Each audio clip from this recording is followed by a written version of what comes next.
us have skeletons in our cupboards. All of us. The problem is you never know when it's probably going to come out. And I'm afraid for her that I hope this is not the moment that your skeleton is going to come out. Hello and welcome back to Real Reality Reviews. It's a tongue twister, but don't get it twisted. Yes guys, we are back with Real Housewives of Abuja Season 1 Episode 2.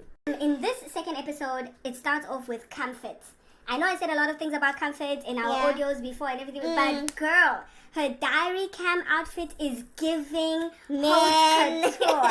Okay, I love it. All black. Yes, and the set really classy. The hair, everything. I was like, okay, Comfort. I love her new hair. Yes. Her hair is so beautiful. But Comfort, congratulations, girl. Keep it up. So, Comfort is meeting up with her fly girl Arafa, fly. She knows that she's fly and she showed up looking fly. So they wanted to catch up about the event. Arafa and Comfort, you know what I like about them? Their budding friendship seems to be very genuine. Yes. No shades, just no hidden agenda. For today, I wanted us to catch up about the event we went for and, a little bit of gossip and stuff, so. Anyway, Comfort cannot hold it in about how she feels about the party. So, he's saying they didn't see any Bond girls and she was complaining about just the whole thing. And Arafa had to catch her and say, sis, you were the one dressed in neon. So, come on. You see any Bond girl in neon colors here? Arafa invites Comfort to a party that she's hosting. It's a drag party. So she invites her and says, she's hosting the ladies and she wants to show them how to host a party. And hands her an invitation in a box similar to Samantha's one. So Samantha did do some things right and Arafa did take some, ideas from them. But Comfort opens the invitation and for some reason she said she was expecting to see a dildo inside. Why? That's so random. Open the box. There is no surprise there. Okay, maybe one. I honestly expected to see a dildo. It's missing. From now on, if anybody gives me anything and it doesn't have a dildo inside, I'm complaining. We move to Princess Jakoko and her outfit, her diary cam outfit, that big bow that looks like it's choking her. And at a point I felt like pulling it off. If my hands could go in there, I would pull off that. I thought she was not breathing well. Every time they would show that scene of her, I'd just get hot. Her and her son are attending a dance class. So they're vibing, they're having fun, in the dance class together. And she's just, fun-loving princess that we know. And her son really takes after her. I like that part of her. She looks really calm when she's not talking. My son and I, Prince Jabon, aka Jebby Boo, okay? Today we're at a dance studio, so we're here to release some steam, energy, learn some choreography. We literally bond over dance. OJ, Poshawella, and Arafa meet up for drinks, and they talk about how Samantha's party went down. While everyone is saying the same thing about how it wasn't so nice, how they expected something different, Arafa drops a comment on OJ singing, why she's always singing. And we also commented about that, girls, stop singing. You're singing though, got me. I'm like, you have to sing everything. You know what I really like about OJ Poshawella? She's a girl's girl. Yes. That is someone I look at. I would love to be friends with her. She's inspirational. Yes. I've not heard her talking bad about anyone. Nothing. She's always saying, this was nice. It was good. She finds the positive in everything. She even about Samantha's party. She says, you can see she put a lot of effort. Yes. So big up to you, OJ Poshawella. We love you for that. So Arafa invites OJ Poshawella to her drag party.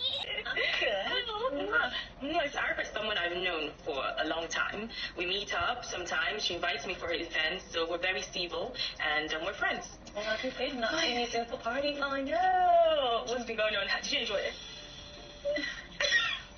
Okay. Well, nah, it was a bit boring.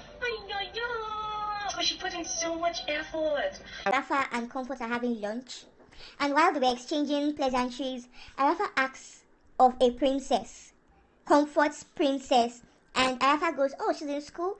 And I'm like, Comfort has a child? How? Is the princess a child? And it was also so vague how it looks like Showmax really cut out. I think Comfort doesn't want them to talk about the family. The way that conversation went, it didn't seem very natural. It looks like edited and cut. Just the princess and a meet and break. How? No, she has never mentioned her family. Only last episode where she gave us clips of she and her mom. Yes. Now a child. It's fine now. Yes, they're well, thank you. How's the princess? She's fine. Back in school? Oh, midterm's over. Okay. Princess Jakoko joins Arafa and Comfort for lunch. Princess is really loud because she kept on talking. And our dear moral police, Comfort, tried to make her understand that her outburst at Samantha's party was wrong.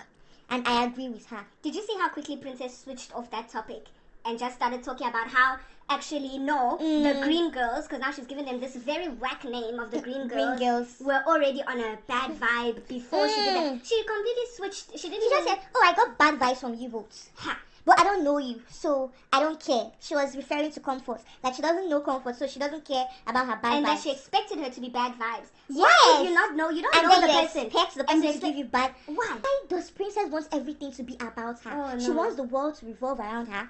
And then she said, oh, she did not expect bad vibes from Arafa because they've known each other. And Arafa goes, from where, darling? Where? It could never be me. I expected that from her, right? Because I don't know her per se.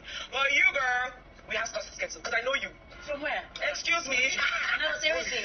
Yes, I've met you once. Yeah, no, I met you more than once. After all that, Arafa tells the ladies Tutupie wants a hookup, like a blind date or something. And then Princess starts gossiping about Tutupie's choice of men.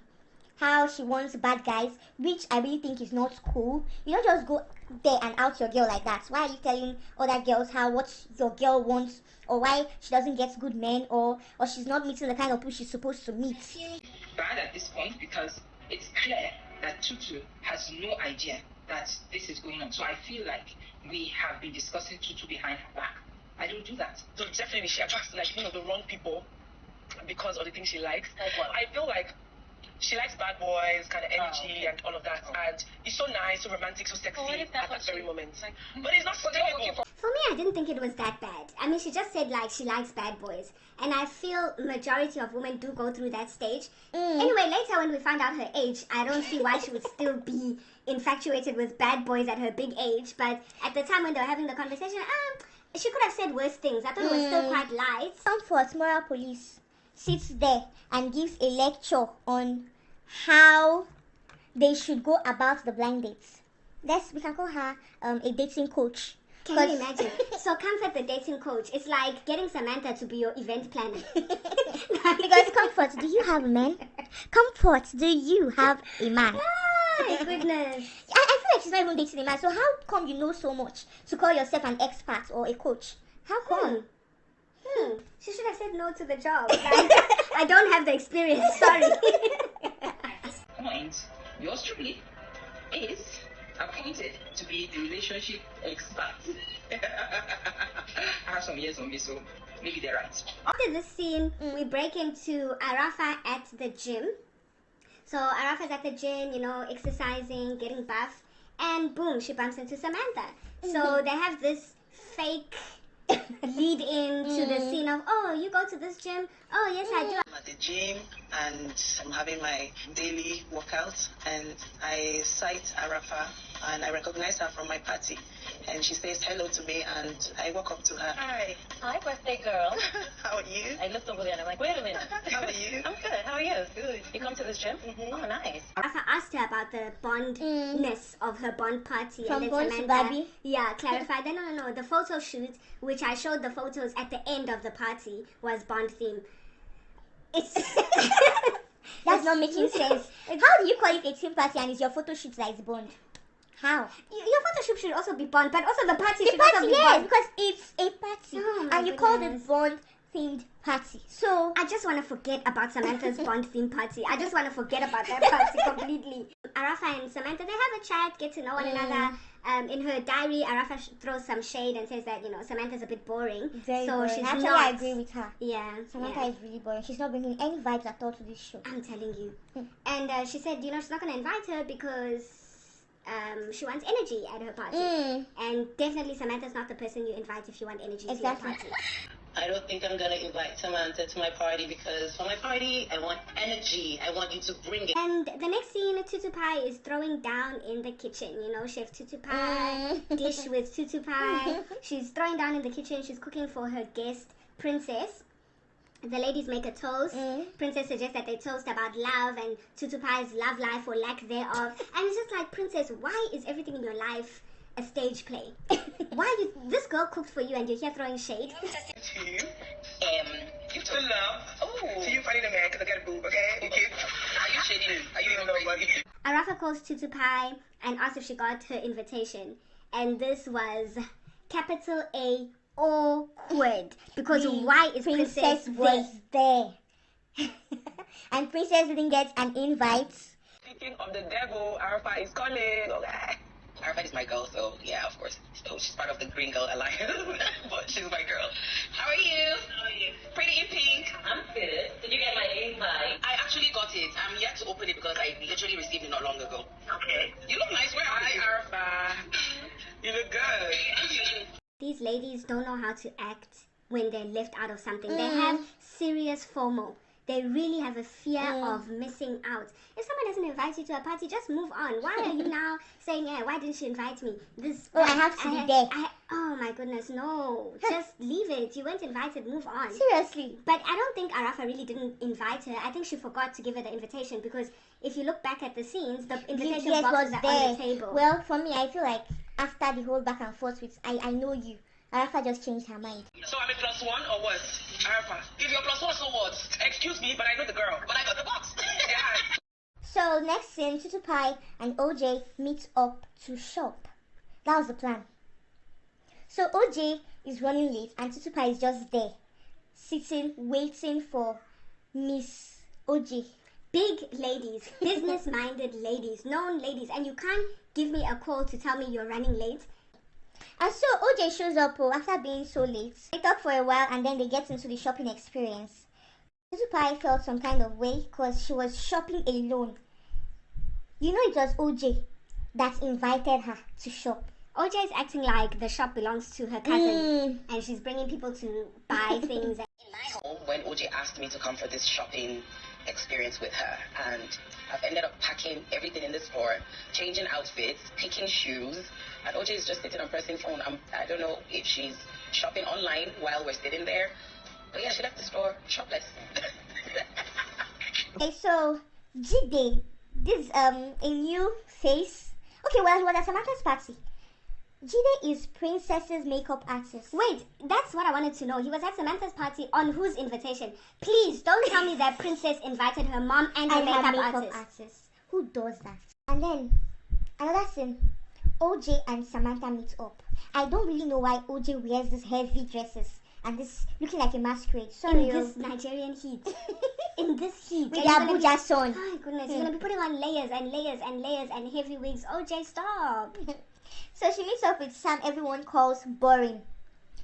While they were talking and getting to enjoy the restaurant and everything, OJ talks about Arafa's drag party, how she was invited. And Samantha was like, oh, but I was just with her at the gym. She didn't mention any party. She didn't mention it because you're not invited. Why is that so difficult to understand? She didn't tell you about it because you're not invited. That's it. Well, OJ invited Samantha as her +1. Oh. I know that's right. Oh, yeah. This week is her drag party. Yeah? Yes. Well, she didn't invite me. She didn't say a word to me. Well, did you guys interact at the gym? Yes, we did. But you got no invite? No. No, but you have to come to the party because I know that it's going to be a nice glam event. So crash hers. I will. Crashers unite. Princess and her kids are at the park having a picnic, and there they were waiting for Samantha and her kids. Everyone is late. Always waiting for Samantha. She was late to her own party, 2 hours late to her own party. So how do you think she would show up for a picnic? So when she finally joins in all her glory, in all her glory, in all their makeup, they took their kids to a picnic with full face beats, full coverage makeup to the park. Well, they were just there gossiping because they were gossiping about the green girls and Arafa. Princess kept talking about Arafa. Very dramatic. I'm like, girl, who is going to be attaching? Send me a fucking box. I'm not supposed to be. So the box is specially made for some people. Girl, you want me to grace your event with my beauty, with my poise? You want me to grace your event? These are difficult people. Well, we get to the party. This episode's party. Because it seems every episode has a theme party. Yes. Nothing else is going on in between but the parties. So this is Miss Arafa's party. Mrs. Vibe to you. It's her party. And it's a saints and sinners drag party. Yeah. So, the venue looks nice. It looks good. Yes, she really Everything puts looks in nice. nice effort. Yes. I'll beat Samantha's Birthday party. Today we are having my drag party. I'm excited. I hope all the girls get the memo. Comfort is the first to show up at the party. I think out of these ladies, she's the only one that gets Keeps to the any time, place on time. So she arrives at the party on time, but not on theme. She's on time, not on theme. She was going to a funeral. Oh my goodness. But here goes Princess Again. overtaking Again. Arafa's party. Everything, Princess is talking. She has a bad habit of calling people out at their own events. Arafa is the one that I know. I know everybody on this table, minus her. So I didn't really, she didn't really vex me like that because I don't know her. And maybe my attitude can be too much, right? But then I met her the other day and she was so cool. It was not Arafa that was giving me like, I've only met you once. I'm like, girl, like, just understand. So after that, instead of giving Arafa any opportunity to talk at her own party, Princess now goes on yapping about Tutupie's love life. How Tutupie needs to be set up, needs to find someone. Like, right there in front of everyone, you start talking about what you think Tutupie lacks in her life. So Tutupie really remained composed. We were discussing on the table at our lunch that my beautiful friend over here, not a man, honey. You need a good man. Oh, Tutu! Oh, yes, darling. Hang on a second. That was supposed to be on the, on the down low. When you always want to talk, you really risk offending people. Because she had to find something to talk about, she moved on to talking about age and how she is the youngest among her group of friends. And she was just being ageist. She was age shaming. She was surgery shaming. She was Botox shaming the ladies. That this one did this one did that. I don't know what she thinks she's gaining from this. But Arafa told her that you may be the youngest, but you don't look it. So Unreasonable. Like, you talk too much and you talk off limits. Like, you are saying things you're not supposed to say. of course you'll say things that you're not supposed to say when you won't even give yourself time to close your mouth. Just saying, like, all my friends are older. There's nothing so bad there. Hey, right? Said she looks older than all of us in Oh, yeah, here. You might be the youngest one here, but you look older than us, all of us. Yeah, the party went down well because the ladies were scoring it an 8 out of 10, 9 out of 10, so it was a successful party. And that brings us to the end of episode 2. Yes. And the end of our review. Thank you for listening. Thank you for coming back. Thank you to our new subscribers and our new listeners. So please, if you're new, don't forget to subscribe. To our old subscribers, don't forget to like, don't forget to share. Tell us what you think about this in the comment section below and we'll engage with you.